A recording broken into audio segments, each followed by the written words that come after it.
आप सबको एक बात बताना चाहती हूँ, आप इस चैनल को सब्सक्राइब कीजिए क्योंकि इस चैनल में बहुत सारे जो टॉपर्स है, बहुत अच्छे-अच्छे जो रिजल्ट किए हैं जेआरएफ एग्जाम में, उनके सारे इंटरव्यू भी है, उनसे आप सुन सकते हैं, उनके एक्सपीरियंस आप सुन सकते हैं, आपको अच्छा लगेगा और आपको मोटिवेशन भी मिलेगी।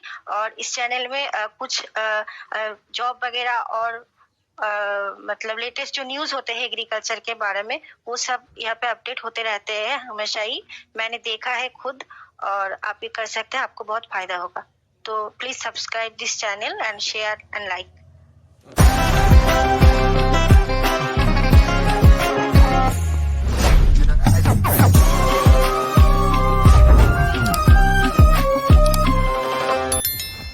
हेलो दोस्तों, आप सबका स्वागत है आपके अपने एजुकेट चैनल में। मैं अंकित कुमार, इस चैनल का होस्ट और आप सबका दोस्त। तो आपके इस अपने एजुकेट यूट्यूब चैनल ने आपके लिए एग्रीकल्चर टॉपर्स के इंटरव्यू की सीरीज स्टार्ट किया है और इस सीरीज में मैं लगातार आपको ऑल इंडिया के एग्रीकल्चर टॉपर्स से मिलवाता जा रहा हूँ। चाहे उन्होंने जेआरएफ का एग्जाम, एसआरएफ का एग्जाम, चाहे वो एग्रीकल्चर ऑफिसर, चाहे किसी भी कंपटीशन एग्जाम हो, मैं आपको लगातार इंटरव्यू ला रहा हूँ। और इसी कड़ी में आज हमारे साथ है मिस मूजी। ये वेस्ट बंगाल से हैं। इन्होंने अपना यूजी यूबीके भी वेस्ट बंगाल से किया है और अपना पीजी अब आईआरई झारखंड से कंटिन्यू करेंगी। इन्होंने अपना जेआरएफ का एग्जाम प्लांट साइंस से दिया था। इनका ऑल इंडिया के अंदर रैंक 75 रहा था और जनरल कैटेगरी से थी। आज इनसे जानेंगे इन्होंने कौन सी बुक्स पढ़ी थी और क्या स्ट्रेटजी थी, कैसे प्रिपरेशन किया था, पूरा डिटेल जानेंगे। इसलिए इस वीडियो को पूरा लास्ट तक जरूर देखिएगा। अपने अब स्टार्ट करते हैं। अगर आप चैनल पर नए हैं तो एजी गुरु यूट्यूब चैनल को सब्सक्राइब कर लीजिए, बेल आइकन को ऑन कर लीजिए ताकि आप agriculture related job update, entrance exam update, सभी अपडेट्स आपको सबसे पहले मिलती रहे। चलिए स्टार्ट करते हैं। Many congratulation from my side and give me your introduction. Thank you, sir. First of all, thank you very much for giving me the opportunity to share my experience. I am Mustaida Khatun from West Bengal, and I have completed my graduation from Uttar Bengal Krishi Vishwavidyalaya, and now I have joined Indian Agricultural Research Institute, Jharkhand, in Seed Science and Technology Department. Okay, my first question is, आपने किस semester से preparation करना start किया था? जी, मैंने 4th year में first से मैंने शुरू किया था और 3rd ईयर के लास्ट में मैंने मतलब एकदम सिलेक्ट कर लिया था कि मुझे प्लांट साइंस में ही देना है। और 3rd ईयर के पहले से थोड़ा डिस्कशन वगैरह ये मैं करती थी सबसे, और उसके बाद मैंने 3rd ईयर के लास्ट में डिसाइड कर लिया और 4th ईयर के पहले से मैंने शुरू किया था फुल्ली। ओके, आप कितना टाइम पढ़ते थे, कितना टाइम स्टडी को देते थे? जी, सेमेस्टर्स में तो पढ़ाई सेमेस्टर के करने पड़ते हैं, तो डेली में 2-3 घंटा पढ़ लिया करती थी। और जब टाइम मिला, फुल्ली टाइम मिला, जब सब कंप्लीट हो जाने के बाद, तो 5-6 घंटा हो जाता था। ये दिन में मतलब जब टाइम मिलता था और मन करता था तब मैं पढ़ती थी, और गैप लेके पढ़ती थी, कंटिन्यूअस नहीं कर पाती थी। तो यही मैं पढ़ती थी। मतलब अगर पढ़ाई ना भी हो दिन में तो 1 घंटा जनरल भी पढ़ लिया करती थी, ऐसे में पढ़ती थी। ओके, आपने मेन एग्जाम को किस तरह हैंडल किया? आपने कितने क्वेश्चन किए, क्या पैटर्न था एग्जाम का, सब कुछ बताइए। हाँ, जी, 120 तो क्वेश्चन होता है, उसमें मैंने 113 अटेम्प्ट किया था। और एक जो बात मेरी प्रॉब्लम हो गई थी वो है कि मैं टाइम मैनेजमेंट थोड़ा गलती हो गया मुझसे, क्योंकि मतलब 120 क्वेश्चंस देखते मेरा टाइम चला गया था और मैं पूरा रिवाइज नहीं कर पाई। तो मैं एक बात कहना चाहती हूँ आप लोगों से, क्वेश्चन पैटर्न जो है वो बहुत लेंदी टाइप से है, मुझे तो बहुत टाइम लगा। तो आप लोग थोड़ा सा ध्यान रखिए और उसी तरह से प्रैक्टिस कीजिए, जैसे कि लास्ट में आपको 30 मिनट्स मिल जाए रिवाइज करने के लिए, ये अच्छा होगा। क्वेश्चन पैटर्न तो जानते ही हैं, असर्शन, रीजन और स्टेटमेंट वगैरह बहुत आ रहे हैं, अभी पैटर्न चेंज हो रहा है, तो ये ध्यान रखिए आप सब। आपने कितने क्वेश्चन अटेम्प्ट किए थे, कितना स्कोर रहा था? 113। ओके, और स्कोर आया था 357। मतलब रिवाइज नहीं कर पाई, उससे मिस्टेक ज्यादा हो गया, मतलब बहुत रॉन्ग हो गया था और नेगेटिव के लिए स्कोर थोड़ा कम हो गया था। टाइम इनफ था क्या? 2 घंटे का टाइम पूरा कर सकते थे क्या पेपर? हाँ, 2 घंटे में मतलब थोड़ा और 15 मिनट मिल जाता तो मेरे लिए अच्छा होता, क्योंकि लेंथी क्वेश्चन है इसलिए। तो 2 घंटा अच्छा मतलब बहुत अच्छे से प्रिपेयर अगर हो कोई तो हो जाता है, पर और 15-20 मिनट मिल जाए तो अच्छा है। और क्या पिछले ईयर से क्वेश्चन पेपर से कुछ रिपीट होते हैं क्या क्वेश्चन? हाँ, रिपीट होता है, मतलब उस टॉपिक से रिपीट होता है। ये अभी तो क्वेश्चन पैटर्न चेंज हो रहा है, डायरेक्ट क्वेश्चन नहीं आ रहा है उतना, तो मतलब टॉपिक से रिपीट होता है, पर क्वेश्चन अपना मतलब एकदम डायरेक्ट रिपीट नहीं हो रहा है। ओके। और आपने सिर्फ सेल्फ स्टडी की थी या कोई कोचिंग ज्वाइन की थी? जी, मैंने सेल्फ स्टडी की है, और उसी टाइम पे मेरे सीनियर्स जो थे और टीचर्स और बैचमेट्स जो थे वो सब हेल्प किए, इसी तरह से किए मैंने। ओके। अब आप बुक लिस्ट बता दीजिए, थ्योरी बुक्स, ऑब्जेक्टिव बुक्स सभी। हाँ, तो प्लांट साइंस में बहुत सारे डिविजन्स होते हैं, तो बहुत सारे डिसिप्लिन वो कवर करते हैं। तो उसमें जेनेटिक्स के लिए मैंने बीडी सिंह की बुक पढ़ी थी, और ऑब्जेक्टिव के लिए बीके प्रसाद और बीडी सिंह की एक बुक आती है वो मैंने पढ़ी थी। और एक बुक थी जो objective genetics plant breeding Phundan Singh का, उससे मैंने बायोमेट्रिक्स पोर्शन जो है वो मैंने कवर की थी। और ब्रीडिंग के लिए भी बीडी सिंह और कुंदन सिंह का जो बुक है वो मैंने पढ़ी थी। और पैथोलॉजी के लिए जो है एच.सी. दुबे मैंने पूरा पढ़ा था, वो पढ़ना पड़ता है। और यूके भट्टाचार्य, और कुछ पैथोलॉजी के ऑब्जेक्टिव जो मैंने किए थे, कुछ ऑनलाइन सोर्सेस थे, और टीचर्स और सीनियर्स जो एग्जाम लेते थे पैथोलॉजी का, वही से मैंने कवर किया था। और फिजियोलॉजी के लिए मैंने पांडे सिन्हा का बुक पढ़ा था, और क्लास 11 की जो बुक है उससे मैंने कवर किए थे।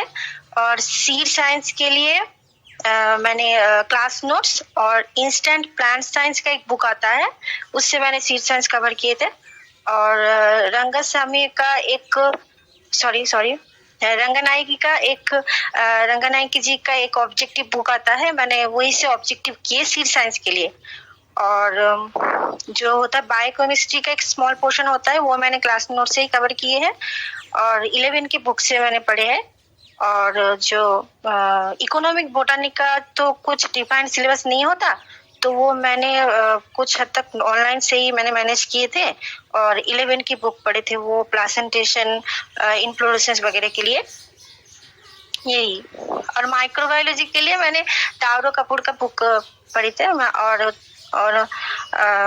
पेलजा का कुछ चैप्टर मैंने पढ़ी थी।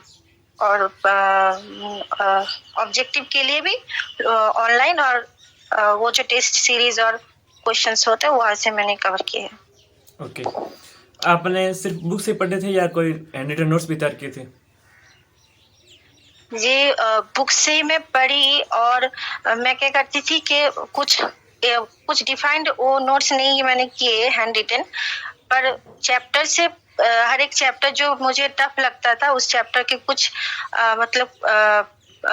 जो पोर्शन, कुछ की पॉइंट्स जो मैं मतलब अपने कॉपी में लिख लेती थी, और स्टिकी नोट्स बनाती थी जो दीवार में मैं चिपकाती थी, वही से मैंने किया मतलब। ओके। और आपने लास्ट 10 डेज में कैसे रिवीजन किया था? जी, लास्ट 10 डेज में मैंने जो वो जो था मैंने वही रिवाइज किए। मैं एक काम करती थी कि जो टेस्ट सीरीज में देती थी वहां से मतलब जो मैं गलती करती थी ज्यादा वो मैं लिख लेती थी, वो मैंने रिवाइज किए, और जो मैंने पढ़ा था वही रिवाइज किए, नया कुछ नहीं पढ़ा। ओके। और आप जो सब इस वीडियो को देख रहे हैं, आप सबको इन बुक्स का लिंक डिस्क्रिप्शन में मिल जाएगा। आपको वहाँ पर इन बुक्स की पीडीएफ अगर हो तो वो आपको मिल जाएगी, हैंड रिटन नोट्स, आपको सब कुछ यहाँ पर नीचे डिस्क्रिप्शन लिंक दिया गया, वहाँ से जाकर आप डाउनलोड कर सकते हैं, ऑनलाइन मंगवा सकते हैं आप, वहाँ पर आपको सभी बुक्स मिल जाएगी। और अब मेरा नेक्स्ट क्वेश्चन ये है कि आपने खुद को मोटिवेट कैसे रखा? जी, मोटिवेशन मैं क्या बताऊँ, मतलब मेरे पेरेंट्स मुझे बहुत मोटिवेट करते हैं वो हर वक्त। और एक और चीज, जो सर है, सीनियर्स है, बैचमेट्स है, मैं उन लोगों से बातें करती तो मुझे मोटिवेशन मिल जाता था। जब भी मुझे कुछ खराब लगता था और डिप्रेशन वगैरह होता था, तो उन लोगों का मेरे लिए बहुत सपोर्ट रहा। मैं वही से ही जो अपने आप को मोटिवेट रखती थी। और आपने प्लांट साइंस सब्जेक्ट को ही क्यों चुना, और अगर कोई सेकेंड ईयर थर्ड ईयर में स्टूडेंट है तो उनको कौन सा सब्जेक्ट चुनना चाहिए, कैसे चूज करना चाहिए जेआरएफ के लिए? प्लांट साइंस जो, क्योंकि मुझे वो अच्छा लगता था पहले से ही, फर्स्ट ईयर से ही मेरा बायोलॉजी के तरफ एक अलग लगाव है, और मुझे इसीलिए प्लांट साइंस के सब्जेक्ट्स जो टॉपिक्स है वो भी अच्छे लगते थे। और थर्ड ईयर में आते आते मुझे लगा कि मुझे उसी तरफ जाना चाहिए, क्योंकि plant science is a good option. मैंने सीनियर से भी बातें की, टीचर से भी बातें की, तो मुझे वो अच्छा भी लगता था, और वो एक गुड सब्जेक्ट भी है, स्कोप वगैरह भी अच्छा है, तो इसीलिए मैंने प्लांट साइंस चूज की। और टोटल सीटें कितनी होती हैं जेआरएफ के अंदर प्लांट साइंस से? जेआरएफ की सीटें होती है 96 या 98 होता है, मतलब जेआरएफ स्कॉलरशिप के जो पीजी स्कॉलरशिप सीट, और टोटल ज्यादा होता है, करीब 300 400 होता है total. Okay, what is your future plan? जी अभी तो मुझे एमएससी अच्छे से करना है, उसके बाद जॉब या फिर पीएचडी के लिए मैं ट्राई करूंगी। ओके, तो आपने प्लांट साइंस सब्जेक्ट चुना है, तो इसके अंदर करियर क्या है, स्कोप क्या है इसके अंदर? जी प्लांट साइंस तो अपने आप में एक अच्छा सब्जेक्ट है, और रिसर्च वगैरह में भी बहुत स्कोप है, और जॉब के लिए तो अलग से पढ़ना ही पड़ता है, तो उसके लिए सब कुछ कवर करना पड़ेगा, सिर्फ प्लांट साइंस ही नहीं। पर प्लांट साइंस में एक और चीज है जो कुछ भी डिफरेंट एरिया से जो सीटें कुछ निकलता है, तो वो मैं उसमें जॉब का कुछ अपॉर्चुनिटी है, और बाकी तो ऐसे ही। ओके, आपने जेआरएफ का एग्जाम दिया है, तो बहुत सारे स्टूडेंट्स के मन में ये कन्फ्यूजन रहता है कि बीएससी के बाद प्राइवेट जॉब में चला जाऊं, या गवर्नमेंट जॉब्स करने की तैयारी करना जाऊं, या एमएससी करूं, तो आपके अनुसार क्या बेटर रहता है, एमएससी करना बेटर रहता है या जॉब्स में जाना? देखिए ये तो अपने आप में खुद का इंटरेस्ट का बात है, जिसमें कुछ नीड है अपने, कुछ इंसान की जो नीड होता है कि मुझे यही करना है, अपने इंटरेस्ट को ध्यान देना है, और क्या जरूरी है उसमें ध्यान देना है, तो क्या चाहते हैं आप, और वो उसमें ज्यादा ध्यान देना चाहिए। तो आई थिंक एमएससी करना अच्छी बात है, क्योंकि वो डिग्री भी बढ़ जाती है, आपको नॉलेज भी अच्छा सा अपने सब्जेक्ट में ग्रैब हो जाता है, और साथ में आप कुछ अदर्स जॉब या फिर अदर्स अपॉर्चुनिटी के लिए भी आपको टाइम मिल जाता है सोचने के लिए, तो एमएससी करना अच्छी बात है। और जो जॉब करना चाहते हैं पहले से ही, वो बीएससी के बाद ही ट्राई कर सकते हैं। ओके, और अब आपने सभी सवालों का जवाब तो दे दिया, अगर फिर भी कुछ रह गया जो जूनियर्स के लिए इम्पोर्टेंट हो तो वो बता दीजिए। हाँ, मैं एक बात बताना चाहती हूँ कि देखिए कि बहुत सारी चीजें होंगी, बहुत सारे काम भी करना पड़ेंगे, अपने सेमेस्टर की पढ़ाई भी करना पड़ेगा, तो उसी में ही टाइम निकाल के आप कर लीजिए जब भी मन करे, क्योंकि मन भी नहीं करता है कभी कभी। और एक बात, पैनिक मत कीजिए, सबका होता है पैनिक, और सब मतलब घबरा जाते हैं, मैं भी बहुत घबराई, मुझे भी लगता था मैं भूल जाऊंगी सब कुछ। आप पढ़ते जाइए, इस लास्ट में कुछ तो मिलेगा आपको, और अच्छा जरूर होगा, आप अगर पॉजिटिविटी के साथ करेंगे। और सिलेबस पे फोकस कीजिए, सिलेबस को देख के सिलेबस से कनेक्ट होने की कोशिश कीजिए, सिलेबस को अच्छे से पढ़ के और हर एक टॉपिक को कवर कीजिए। बुक्स मटेरियल्स आपको मिल जाएंगे, सीनियर्स के गाइड भी मिल जाएंगे, सब कुछ आपको अच्छे से मिल जाएंगे, आपको उसी तरह से पढ़ना है, और रिजल्ट आप अच्छे से दोगे अपना बेस्ट, तो जरूर होगा कुछ ना कुछ अच्छा। ओके, मेरा एक ये क्वेश्चन है कि आपने अपने फोर्थ ईयर में के अंदर रावे के टाइम और उस टाइम तो आपने स्टडी को कैसे मैनेज किया, टाइम निकल जाता था? हाँ, उसी टाइम के ही मैं बात करूंगी, क्योंकि उस टाइम में बहुत टाइम मैनेजमेंट बहुत प्रॉब्लम हो जाता है, तो रॉय का भी काम अब जब करना है तो उसी टाइम पे आप फोकस लेके कर लीजिए। और उसके बाद जो टाइम मिलता है 1-2 घंटा ही अगर मिले तो आप कुछ टॉपिक पढ़ लीजिए, तो आपको बाद में उसको आपको अच्छा रिजल्ट मिलेगा, मतलब आपको फायदा होगा बाद में। क्या आप एक तो टॉपिक कवर कर लिए ना, तो उसी टाइम में आप छोड़ मत दीजिए, कंटिन्यू रखे, कंसिस्टेंसी रखे। और ये मत सोचिए कि आज एकदम पढ़ाई नहीं हुआ तो बाद में मैं क्या करूं, वो मत सोचिए। आप जब भी टाइम मिले आप कर लीजिए, जब मन करे।